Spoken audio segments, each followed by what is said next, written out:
சூஃபியிலே தேடுவதை நிறுத்து, தேடியது கிடைக்கும் என்று சொல்வார்கள். நீங்கள் வெளியே போய் தேடுகிறீர்களே, அதையெல்லாம் நிறுத்திவிட்டு சிறிது நேரம் நாம் உள்ளே தேடலாம் என்று முயற்சி செய்திருக்கிறீர்களா? வெளியே தேடுவதையெல்லாம் கொஞ்ச நேரம் திருத்திவிட்டால் உள்ளே சிலவற்றை நீங்கள் தேடிக்கொண்டே இருப்பீர்கள், கிடைக்காது.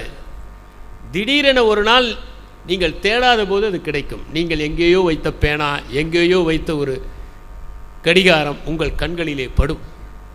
வெளியே தேடுவதை நிறுத்திவிட்டு நாம் உள்ளே நுழைந்து தேடிக்கொண்டே இருந்தால் அதன் ஆழத்திலே மௌனம் தட்டுப்படும். ஆங்கிலத்தில் 3 சொற்கள் இருக்கின்றன. ஒன்று காம்னஸ், இரண்டாவது குவைட்னஸ், மூன்றாவது சைலன்ஸ். இந்த 3க்கும் என்ன வேறுபாடு? காம்னஸ் என்று சொன்னால் புற அமைதி. நான் இங்கே இருக்கிறேன், நீங்களும் இருக்கிறீர்கள், நாம் யாருமே பேசாமல் இருந்தால் அது புற அமைதி. எந்த சப்தமும் செய்யாமல் இருந்தால் அது புற அமைதி. ஆனால் இது சைலன்ஸ் அல்ல. நாம் வெளியே பேசாமல் இருந்தாலும் உள்ளே பேசிக்கொண்டிருப்போம். பேசுவதற்கான அவகாசத்தை எதிர்பார்த்து கொண்டே இருப்போம். எப்படி ஒரு எரிமலை அமைதியாக இருக்கிறதோ அந்த எரிமலையின் அமைதியை போன்றது, புயலுக்கு பின்னால் ஏற்படுகிற அமைதியை போன்றது. அந்த புற அமைதியால் எந்த பயனும் அல்ல. அது சிறிது நேரம் தாக்கி பிடிக்கும். யாராவது வந்தால் அது தாக்கு பிடிக்கும். ஆசிரியர் வந்தால் மாணவர்கள் அந்த புற அமைதியை காப்பார்கள். ஆசிரியர் போன அடுத்த நேரமே ஏற்கனவே அவர்கள் அமைதியாக இருந்ததற்கும் சேர்த்து ஆர்ப்பரிப்பார்கள். நான் சில மாணவர்களை பார்த்திருக்கிறேன், சுற்றுலாவிற்கு செல்வார்கள். அந்த கல்லூரி வளாகத்தை தாண்டியதும் அவர்கள் எடுக்கிற அந்த அவதாரம் இருக்கிறதே, அத்தனை தலைகளும் அறுத்து எறிந்ததைப் போல, அத்தனை விலங்குகளும் உடைக்கப்பட்டதைப் போல, பூரண சுதந்திரம் அவர்களுக்கு கிடைத்ததைப் போல அவர்கள் செய்கிற அந்த மகிழ்ச்சி, சாலையிலே போகிறவர்களை எல்லாம் அவர்கள் அழைத்து நாங்கள் மகிழ்ச்சியாக இருக்கிறோம் என்பதை காண்பிப்பதற்காக செய்கிற சமிக்ஞைகள் இருக்கின்றனவே. பாவம், எவ்வளவு அடக்கி வைக்கப்பட்டிருக்கிறார்கள் அவர்கள் என்பதை அது தெளிவுபடுத்துவதாக இருக்கிறது. புற அமைதி. இரண்டாவது குவைட்னஸ், நிசப்தம். சப்தத்திற்கு எதிரானது நிசப்தம்.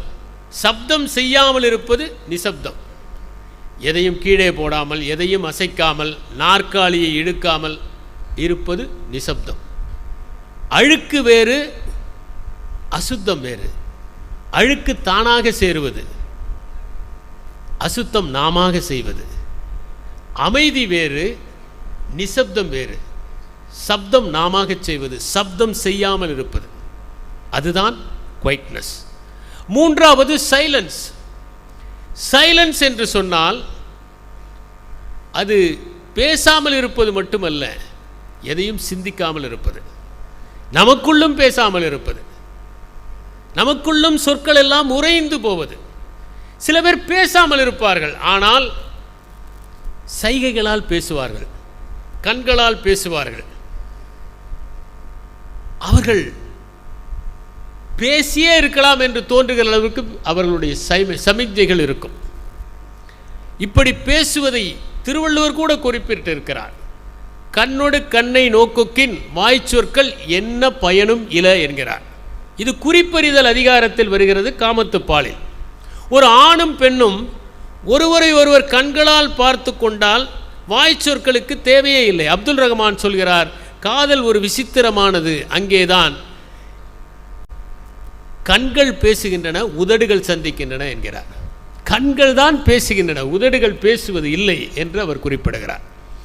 எனவே பேசுவது என்பது சொற்களால் மட்டுமல்ல, சைகைகளால் கூட பேசாமல் இருக்கிற போது, எண்ணங்களை கூட மனத்திலே ஏற்றுக்கொள்ளாத போது ஏற்படுகிற ஒரு மௌனம், அந்த மௌனம்தான் மகத்தான மௌனமாக இருக்க முடியும் என்று அவர் குறிப்பிடுகிறார். இந்த மௌனத்தை எப்படி அடைவது?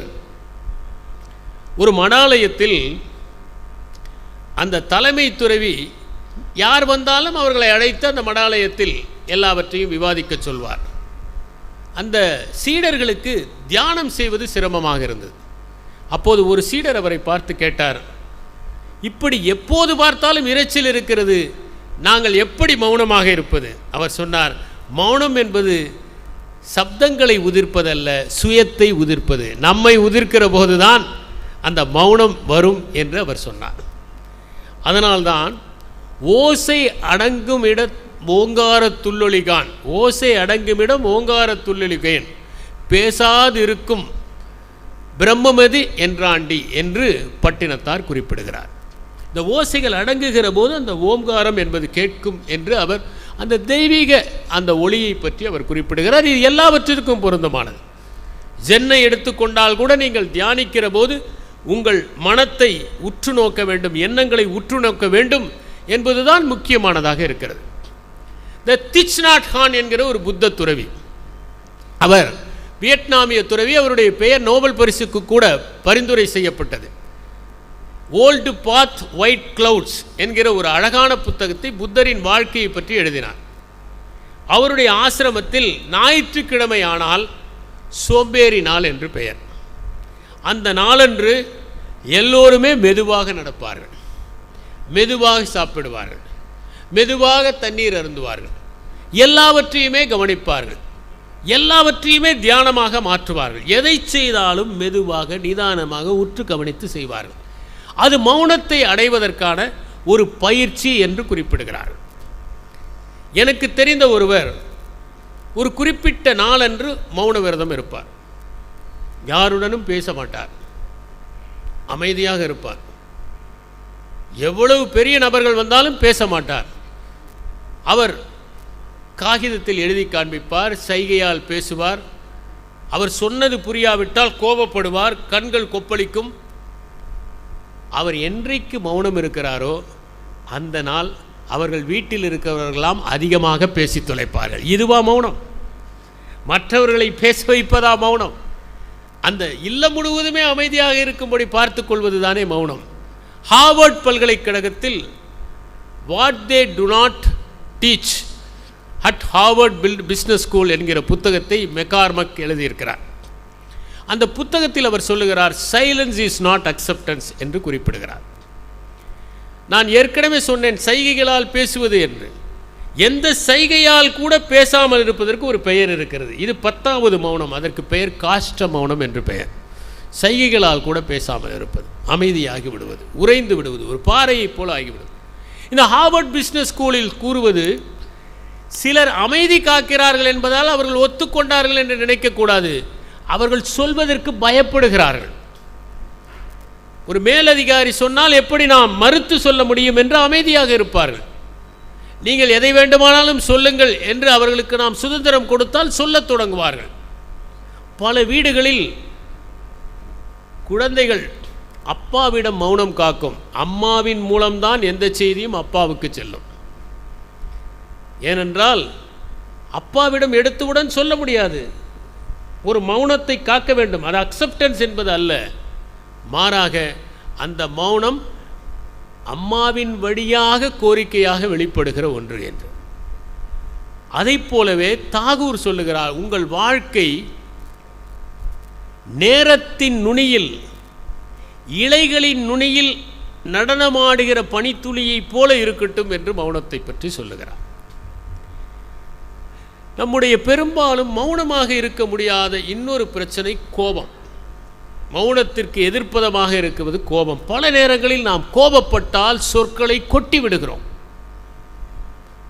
ஒரு நிமிடம் கூட நம்மால் கோபப்பட்டால் மௌனமாக இருக்க முடிவதில்லை. அந்த கோபத்தை எப்படியாவது வெளியே கொட்டிவிட வேண்டும். அப்போதுதான் நான் அமைதியாகும். குப்பையை கொண்டு போய் கொட்டுவதைப் போல நம்முடைய கோபத்தை கொட்டுகிறோம். ஜார்ஜ் குல்ஜீஃப் என்கிற ரஷ்ய ஞானி சொன்னார், உங்களுக்கு எப்போதாவது கோபம் வந்தால் 24 மணி நேரம் மட்டும் தயவு செய்து நீங்கள் அந்த கோபத்தை வெளிப்படுத்தாமல் இருங்கள். 24 மணி நேரத்திற்கு பிறகு கோபப்படலாம் என்று தோன்றினால் அது உண்மையான கோபமாக இருக்கும். அப்போது நீங்கள் 24 மணி நேரம் ஒருவர் மீது கோபப்படக்கூடாது, அதற்கு பிறகு கோபப்படலாம் என்று கோபத்தை ஒத்தி வைத்தால் 24 மணி நேரம் கழித்து நீங்கள் கோபப்படுகிற போது பல நேரங்களில் கோபம் தேவையில்லை என்று 99% நிகழ்வுகளில் கோபம் வீணானது என்று புரிந்துவிடும். அந்த ஒரே ஒரு நிகழ்வில் கோபப்பட்டால் கூட அந்த கோபம் நெறிப்படுத்தப்பட்ட கோபமாக வரும். அரிஸ்டாட்டில் சொல்லுகிறார், கோபப்படுவது எளிது, ஆனால் யார் மீது எப்போது எவ்வளவு விகிதம் எந்த காரணத்துக்காக கோபப்பட வேண்டும் என்பது தெரிந்தால் அது மகத்தானது என்கிறார். கோபம் நியாயமான கோபமாக இருக்க வேண்டும், அதுதான் ரௌத்ரம் பழகு. யார் மீது கோபம் கொள்ள வேண்டுமோ அவர்கள் மீது கோபம் வேண்டும். அப்பாவிகளின் மீது நம்முடைய கோபத்தை தப்பாமல் காட்டுகிறோம், அதுதான் பிரச்சனை. எனவே அந்த கோபத்தை நெறிப்படுத்துவதற்கு நீங்கள் 24 மணி நேரம் அதை தள்ளி போட்டால் அதற்கு பிறகு நீங்கள் கோபப்பட மாட்டீர்கள். திருவள்ளுவர் கூறுவதைப் போல செல்லிடத்து காப்பான் சினங்காப்பான் என்று அவள் மீது கோபப்படுகிற தேவையில்லாமல் போய்விடும். அதற்குள் அந்த பிரச்சனையே தீர்ந்துவிடும். பல நேரங்களில் 24 மணி நேரத்தில் இந்த பிரச்சனை ஒன்றுமில்லாமல் ஆகிவிடும். அதைத்தான் நாம் செய்வது. கோபத்தின் போது மௌனம் காப்பதற்கு முக்கியமான ஒன்று. டெனிசன் என்கிற கவிஞர் வாரியர் பிராட் ஹோம் டெட் என்கிற ஒரு கவிதையை எழுதியிருக்கிறார். ஒரு படை வீரன் போரிலே இறந்து போகிறான், அவனுடைய உடல் வீட்டுக்கு வருகிறது. மனைவி அங்கே அமர்ந்திருக்கிறாள். ஒரு சொட்டு கண்ணீர் வரவில்லை, ஒரு சொல் அவள் உதிர்க்கவில்லை, அமைதியாக இருக்கிறாள். எல்லோருக்கும் பயம் பிடித்து விடுகிறது. இவள் அமைதியாக இருந்தால் இவள் போய் சேர்ந்து விடுவாளே. சில நேரங்களில் அழுவது நல்லது. நம்முடைய ஊரிலே யாராவது இறந்தால் சம்பந்தப்படாதவர்கள் கூட வந்து ஒரு ஒப்பாரி ஒரு பாட்டுக்கு அழுதுவிட்டு போய்விடுவார்கள். நான் ஒரு அம்மையாரை பார்த்து கேட்டேன், இவருக்கும் உங்களுக்கும் என்ன தொடர்பு? யார் என்றே தெரியாது என்றது. பிறகு எதற்கு அழுதீர்கள் என்றேன். இல்லை, எல்லாரும் அழுகிறார்கள், நான் அழுதால் நல்லது தானே, அவர்களுக்கு ஒரு திருப்தியாக இருக்குமே என்று கட்டிப்பிடித்து அழுவார்கள். நான் கேட்டேன், தொடர்பில்லாத ஒரு நபருக்கு எப்படி உங்களுக்கு அழுகை வருகிறது? என் கணவர் இறந்ததை நினைத்து அழுதேன் அவன் என்று சென்று விட்டார். அப்படித்தான் அழுகை வரும். அழுகை திடீரென்று வருமா? சிரிப்பு கூட திடீரென்று வரலாம், ஆனால் அழுகை வருவது மிகவும் சிரமம். இந்த பெண் அமைதியாக இருக்கிறாள், எதுவும் செய்ய மாட்டேன் என்கிறாள், பயந்து போகிறார்கள். அப்போது சுற்றுமுற்றம் இருக்கிறவர்கள் எல்லாம் அவனுடைய வீரத்தை பற்றி பேசுகிறார்கள், அவனுடைய ஒழுக்கத்தை பற்றி பேசுகிறார்கள், நேர்மையை பற்றி பேசுகிறார்கள், மனைவியோடு வைத்திருந்த அன்பை பற்றி பேசுகிறார்கள். அவள் அழவில்லை. அப்போது 90 வயதான ஒரு மூதாட்டி அவளுடைய குழந்தையை கொண்டு வந்து அவள் மடியில் வைக்கிறாள். அவள் அழத் தொடங்குகிறாள். எல்லோரும் நிம்மதி அடைகிறார்கள். எல்லா நேரங்களிலுமே மௌனம் ஆனந்தமயமானதல்ல. சில நேரங்களில் சப்தத்தை விட கொடுமையானது அது. அதனால்தான் அதை ஆக்வர்ட் சைலன்ஸ் என்று கூறுகிறார்கள். சில நேரங்களில் அது ஒரு அருவருப்பான மௌனமாக ஆகிவிடலாம். அதனால்தான் மௌனம் கூட எப்போது வர வேண்டும் என்பது முக்கியம்.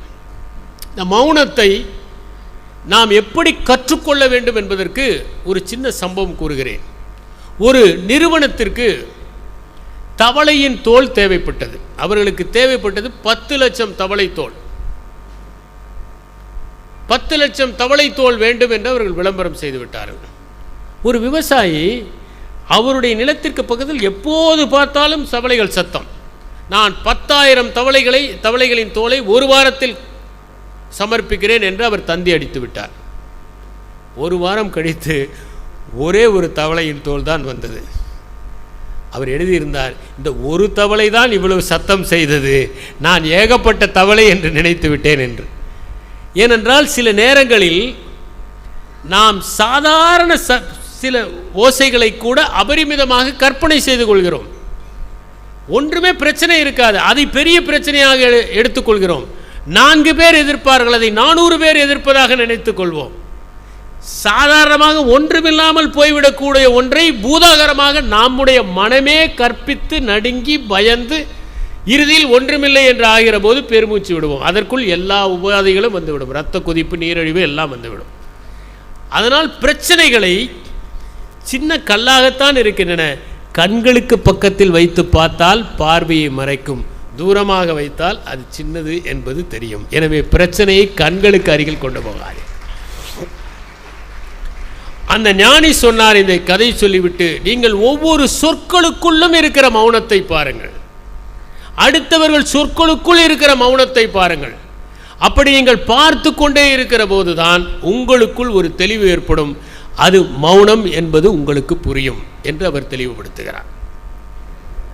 பல நேரங்களில் மௌனமாக இருப்பது கற்பதற்கான வழியாக இருக்கிறது. நீங்கள் ஒன்றை கற்றுக்கொள்ள வேண்டும் என்றால் காதுகளின் மூலம் கற்றுக்கொள்வது தான் நல்லது. நாம் பெரும்பான்மையானவற்றை கேட்டுத்தான் கற்றுக்கொண்டோம். இங்கே இருக்கிறவர்கள் எத்தனை பேர் தாய் சொல்லிக் கொடுக்காமல் தாய்மொழியை கற்றுக்கொண்டீர்கள்? கேட்டுத்தானே தாய்மொழியை கற்றுக்கொண்டீர்கள். எப்படி சாப்பிடுவது என்றாவது வகுப்பு எடுத்துக்கொண்டு வந்துதான் பிறகு நீங்கள் சாப்பிட்டீர்களா? கேட்டீர்கள் எப்படி சாப்பிடு. பெற்றோர் சொல்லுவார்கள், ஈசிக்கோத, கீழே போடாதே, வழிய விடாதே, பருக்கையை வீணாக்காதே என்று அவர்கள் சொல்ல சொல்ல கேட்டு கேட்டு கற்றுக்கொண்டோம். எனவே மனிதன் அதிகமாக கற்றுக்கொண்டது கேட்டதன் மூலமாகத்தான். அப்படி கேட்பதற்கு என்ன மனநிலை வேண்டும்? மௌனமாக இருக்க வேண்டும். எதிராளி ஒருவர் பேசுகிறார் என்றால் நம்மை காலி செய்துவிட்டு அவர் பேசுவதை கேட்க வேண்டும். நம்மை நிறைத்து கொண்டு கேட்டால் முடியாது. ஜென்னிலே ஒரு கதை உண்டு.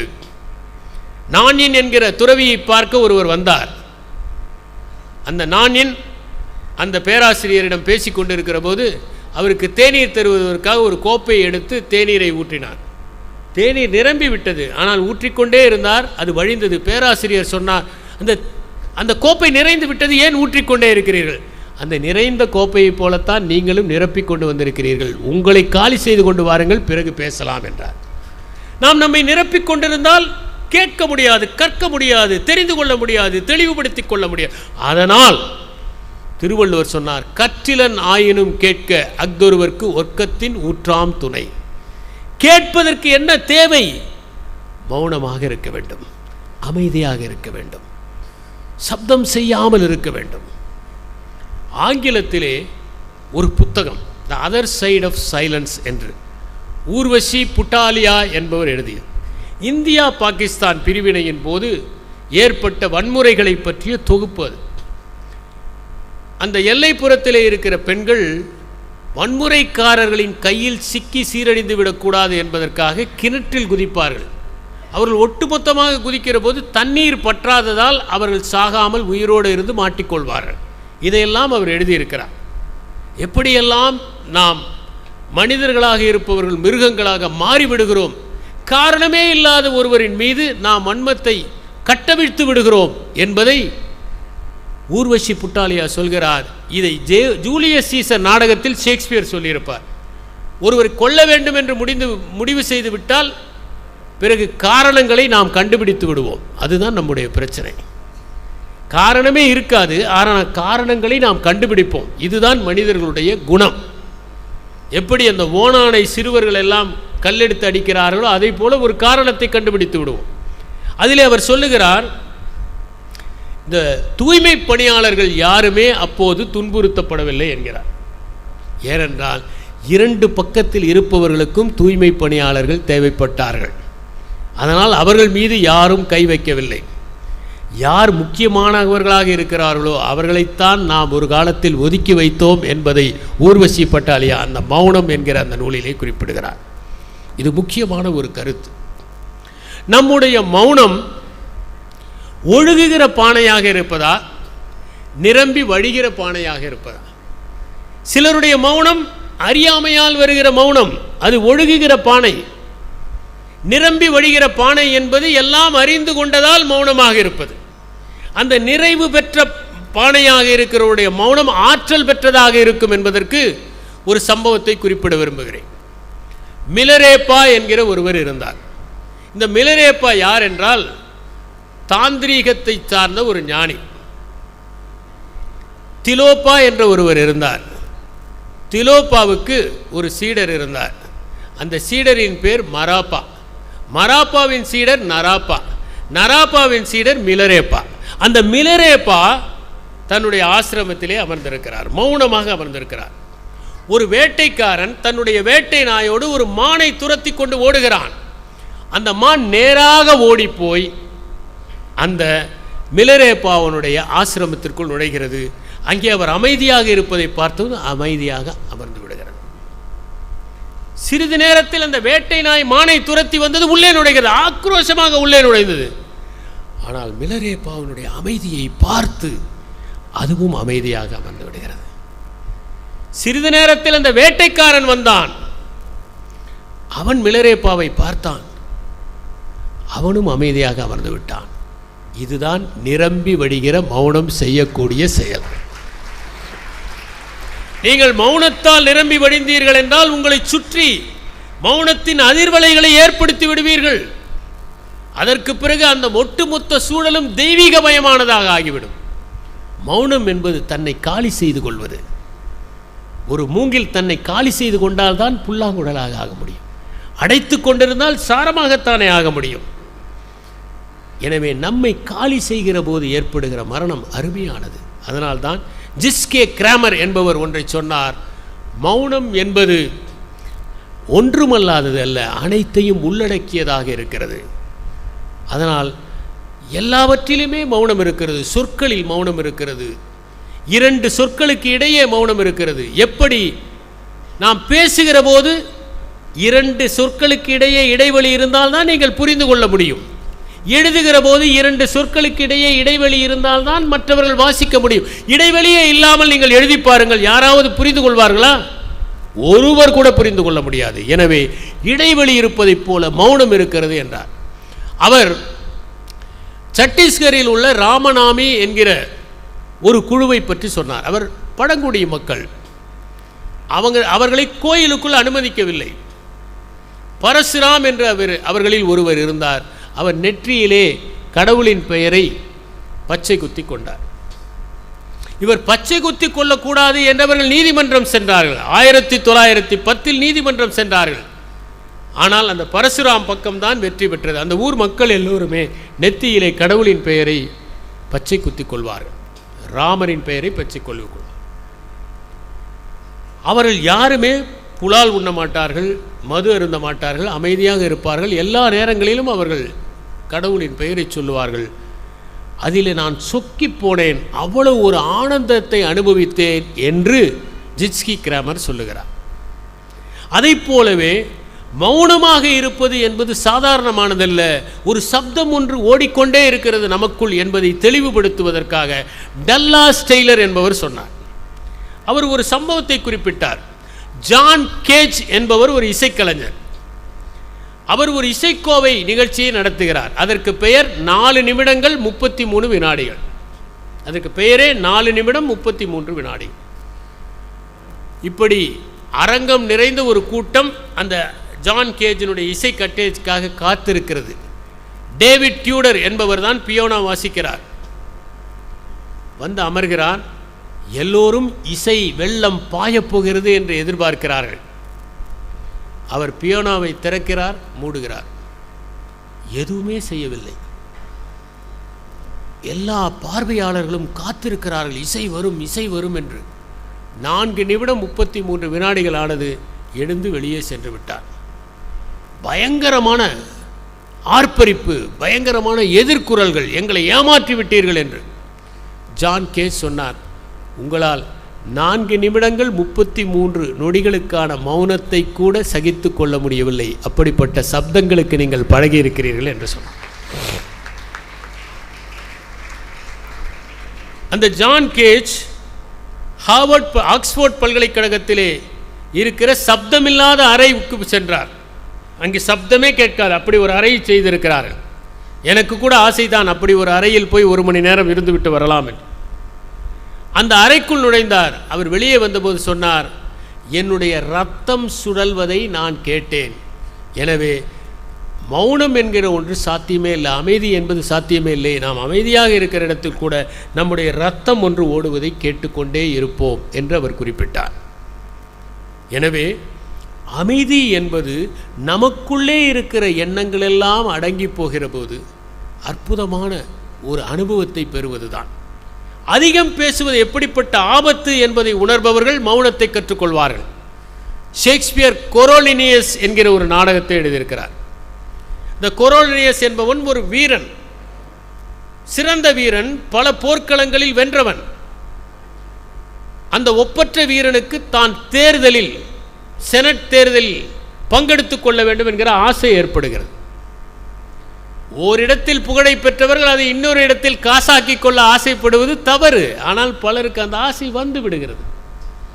அவர் சென்று அந்த மக்களை சந்திக்கிறார். ஒரு மேடையிலே போய் நின்று தான் எந்தெந்த போரில் கலந்து கொண்டேன், வீர சாகசங்கள் செய்தேன் என்றெல்லாம் சொல்லுகிறார். தன்னுடைய சட்டையை விலக்கி தான் பட்ட காயங்களை எல்லாம் காண்பிக்கிறார், விடுப்புண்களை எல்லாம் காண்பிக்கிறார். கூட்டம் ஆர்ப்பரிக்கிறது. எல்லோருமே எப்படியாவது இவருக்குத்தான் வாக்களிக்க வேண்டும் என்று முடிவு செய்து விடுகிறார்கள். அதற்கு பிறகு இரண்டாவது வாய்ப்பின் போது வருகிறார். மறுபடியும் தன்னுடைய சாகசங்களை எல்லாம் சொல்கிறார். தன்னைத்தானே பெருமை பேசிக் கொள்கிறார். மக்களுக்கு அழுக்கிறது. எதிரிகளை எல்லாம் திட்டுகிறார். அவர்கள் எதற்கும் பயனற்றவர்கள் என்று வைகிறார். மக்களுக்கு வெறுப்பு ஏற்படுகிறது. இவர் தன்னை பற்றி பேச பேச அவர்களுக்குள் ஒரு அசூயை ஏற்படுகிறது. எப்படியாவது இவரை தோற்கடிக்க வேண்டும் என்று மக்கள் பெருந்திரளாக மக்கள் வந்து வாக்களித்தால் யாரையோ தோற்கடிப்பதற்குத்தான், யாரையும் வெற்றி பெற செய்வதற்காக அல்ல. பெருந்திரளாக வந்து வாக்களிக்கிறார்கள். கொரோனியஸ் தோத்து போகிறார். பிறகு நாட்டை விட்டு போய் எதிரி நாட்டோடு சேர்த்து கடைசியில் ஒன்றுமில்லாமல் போய்விடுகிறார். அவரை பற்றி ஷேக்ஸ்பியர் சொல்லுவார், இவன் கொடூரமானவன். சின்ன வயதிலேயே பட்டாம்பூச்சிகளை பிடித்து பிடித்து விட்டு கொடுமைப்படுத்துவான். யாருக்காவது பட்டாம்பூச்சிகளை கொடுமைப்படுத்த தோன்றுமா? எவ்வளவு அழகாக இருக்கின்றன. அவை பறந்து போகிற போது நம்முடைய இதயமே பறந்து போவதைப் போல அல்லவா இருக்கிறது. ஹைக்கூ கவிதை உண்டு, உதிர்ந்த பூ மீண்டும் கிளையில் ஒட்டி கொண்டது, ஓ பட்டாம்பூச்சி என்று. ஒரு பட்டாம்பூச்சி போய் உட்காருகிற போது உதிர்ந்த பூ ஒன்று ஒட்டி கொண்டதை போன்ற மகிழ்ச்சி ஏற்படவில்லையா? சுகம் ஏற்படவில்லையா? ஆனந்தம் ஏற்படவில்லையா? பட்டாம்பூச்சிகளை பார்க்கிற போது நாமும் பறக்க வேண்டும் என்கிற எண்ணம் ஏற்படவில்லையா? அது பூக்களின் மீது அமருகிற போது நம் உடல் சற்று கூச்சமாக இல்லையா? கூச்சரியவில்லையா? இதுதானே அழகு. அந்த பட்டாம்பூச்சிகளை பிடித்து பிடித்து விடுகிறான் என்றால் அவன் எவ்வளவு குரூரமான எண்ணம் உடையவனாக இருப்பான். கடைசியில் கரோனியஸ் அதிகம் பேசியதால் வீரனாக இருந்தும் வெற்றி வாய்ப்பை இழந்தான். குறைவாக பேசுவது எப்போதுமே நல்லது. இன்னொரு உதாரணம், 14ஆம் லூயி, பிரெஞ்சு நாட்டு மன்னர். அவர் அதிகம் பேச மாட்டார். எதிலாவது அவர் முடிவெடுக்க வேண்டும் என்றால் அவருடைய அரசவை இரண்டாக பிரியும். இரண்டு பக்கமும் நாட்கணக்கில் அந்த பிரச்சனை குறித்து விவாதிப்பார்கள். விவாதித்து இந்த பக்கத்திலிருந்து ஒருவரை தேர்ந்தெடுத்து அந்த பக்கத்திலிருந்து ஒருவரை தேர்ந்தெடுத்து என்ன பேச வேண்டும் என்றெல்லாம் ஒத்திகை நடத்தி பிறகு மன்னரிடம் அனுப்பி வைப்பார்கள். அவர்கள் இருவரும் சென்று லூயி 14 முன்பு நின்று தங்களுடைய வாதங்களை எல்லாம் வைப்பார்கள். அவர் எல்லாவற்றையும் கேட்டுவிட்டு அனுப்பிவிடுவார்கள். அதற்கு பிறகு திடீரென்று ஒரு நாள் வந்து ஒரே வரியில் இப்படி செய்யுங்கள் என்று சொல்வார். அவ்வளவுதான், அதுதான் ஆணை. அவ்வளவுதான் அவர் பேசுவார். அதற்கு மேல் பேச மாட்டார். எல்லாவற்றையுமே அவர் கிரகித்து கொண்டு என்ன செய்ய வேண்டும் என்பதை நடவடிக்கை எடுத்ததால் ஒப்பற்ற பிரெஞ்சு மன்னராக அவர் திகழ்ந்தார் 14ஆம் லூயி. ஒரு தலைவனாக இருப்பவன் மௌனமாக இருந்து மற்றவர்கள் பேசுவதையெல்லாம் கேட்டு அனைத்தையும் அலசி அதற்கு பின்பு முடிவெடுக்க வேண்டும் என்பதற்குத்தான் அந்த லூயி 14 வாழ்க்கை ஒரு உதாரணமாக இருக்கிறது. அடுத்தது முக்கியமானது, 1825ஆம் ஆண்டு நிக்கோலஸ் என்கிற ஒருவர் ரஷ்யாவினுடைய ஜாராக பதவியேற்றார். அவருடைய ஆட்சிக்கு எதிராக பலர் கிளர்ச்சி செய்தார்கள். அதில் ஒருவர் கொன்ரட்டி ரைலேயேவ் என்பவர். அந்த ரைலேயேவை பிடித்தார்கள். அவருக்கு தூக்கு தண்டனை வழங்கப்பட்டது. தூக்கு மேடையிலே ரைலேயேவை தூக்கிலே போடுகிறார்கள். கயிறு அடிந்து விழுந்துவிட்டது. அதுபோன்ற நிகழ்வுகளில் பல நாடுகளில் இருக்கிற நம்பிக்கை, தெய்வ சங்கல்பம், இவர் சாகக்கூடாது என்று மன்னிப்பு கொடுத்து விடுவார்கள். இதுதான் பல மேற்கத்திய நாடுகளில் இருந்த நெறிமுறை. கீழே விழுந்தவுடன் இவருக்கு மன்னிப்பு கிடைத்துவிடும். ஆனால் கீழே விழுந்தவுடன் இவர் சும்மா இருக்கவில்லை. ரைலேயேவ் ஒரு தூக்கு கயிறை கூட சரியாக செய்ய முடியவில்லை ரஷ்யாவில் என்று சொல்லிவிட்டார். இவருக்கு விடுதலை பெற்று தர வேண்டும் என்பதற்காக இந்த சம்பவத்தை எடுத்துக்கொண்டு ஒரு மெசஞ்சர் போகிறார் மன்னரிடம். அந்த விடுதலைக்கான கடிதத்தை கொண்டு போய் கொடுக்கிறார். நிக்கோலஸ் அதை வாங்கி படிக்கிறார். படித்துவிட்டு கையொப்பம் போட போகிற நேரத்தில் ரைலேயேவ் என்ன சொன்னார் என்று கேட்கிறார். ஒரு தூக்கு கயிறை கூட ரஷ்யாவினால் செய்ய முடியவில்லை என்று சொன்னார். சரி, அவரை தூக்கில் போடுங்கள் என்றார். இரண்டாவது முறை கயிறு சரியாக இருந்தது, காணாமல் போனார். சில நேரங்களில் வாய் துடுக்கினால் வாழ்க்கை இழந்தவர்கள் உலகத்தில் இருக்கிறார்கள் என்பதற்கு இது ஒரு உதாரணம்.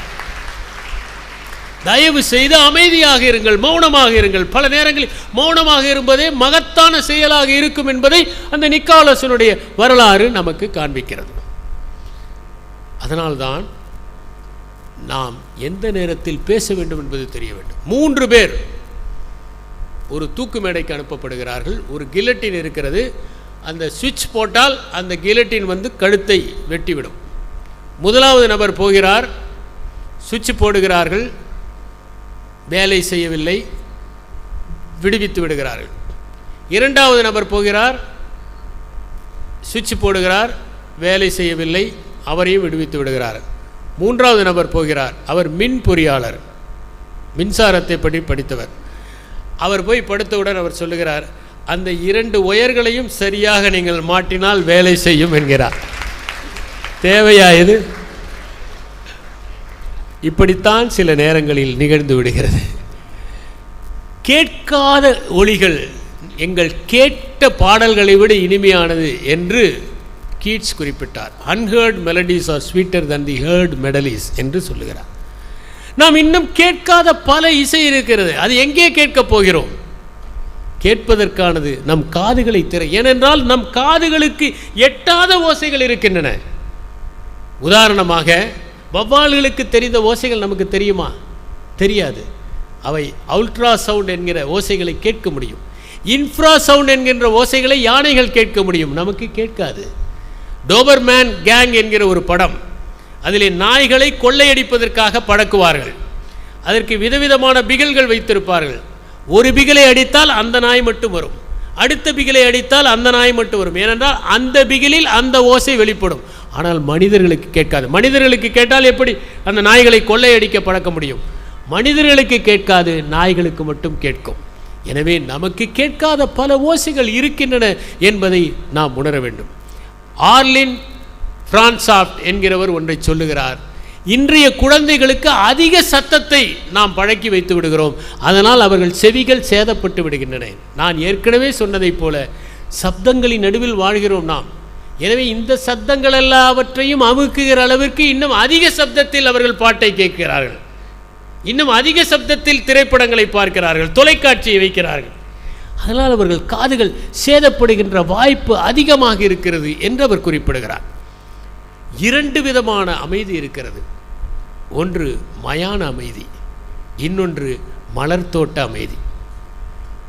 மலர்த்தோட்ட அமைதிக்கும் மயான அமைதிக்கும் வித்தியாசம் இருக்கிறது. மயான அமைதியிலே நரிகள் ஊளையிடும், நாய்கள் குரைக்கும், பிணந்தின்னி கழுகுகள் அங்கங்கே அமர்ந்து கொண்டு சப்தம் செய்யும், காற்று வேகமாக அடித்து நம் காதுகள் எல்லாம் சேதப்படுகிற அளவிற்கு ஒளி செய்யும். அப்படிப்பட்ட மயான அமைதி பயமுறுத்துவதாக இருக்கும். மலர்த்தோட்ட அமைதி ஒன்று இருக்கிறது. அது குயில்கள் பாடுவதும் பறவைகள் பறப்பதுமாக, இன்னிசை எழுப்புவதுமாக, செடிகள் சாய்வதாக, மலர்கள் மலர்ந்து ஓசை செய்வதாக, அவ்வப்போது மரங்கள் தங்கள் தலையை ஆட்டுவதாக இனிமையான ஓசை ஏற்படும். நம்முடைய வாழ்க்கையை நாம் மலர்த்தோட்ட ஓசையாக ஆக்கப் போகிறோமா அல்லது மயான அமைதியாக ஆக்கப் போகிறோமா என்பதுதான் முக்கியம். 3 ஞானிகள் மௌன விரதம் இருப்பது என்று முடிவெடுத்து விட்டார்கள். 21 நாட்கள் மௌன விரதம் இருக்க வேண்டும். 3 அமர்ந்தார்கள். 4வது நாள் அவர்கள் சாப்பிடுகிற போது ஒருவர் சொன்னார், சாம்பார் சரியில்லை என்றார். உடனே 2வது துறவி, நீ பேசிவிட்டாய் என்றார். 3வது துறவி, நான் மட்டும்தான் பேசவில்லை என்றார். நன்றி, வணக்கம்.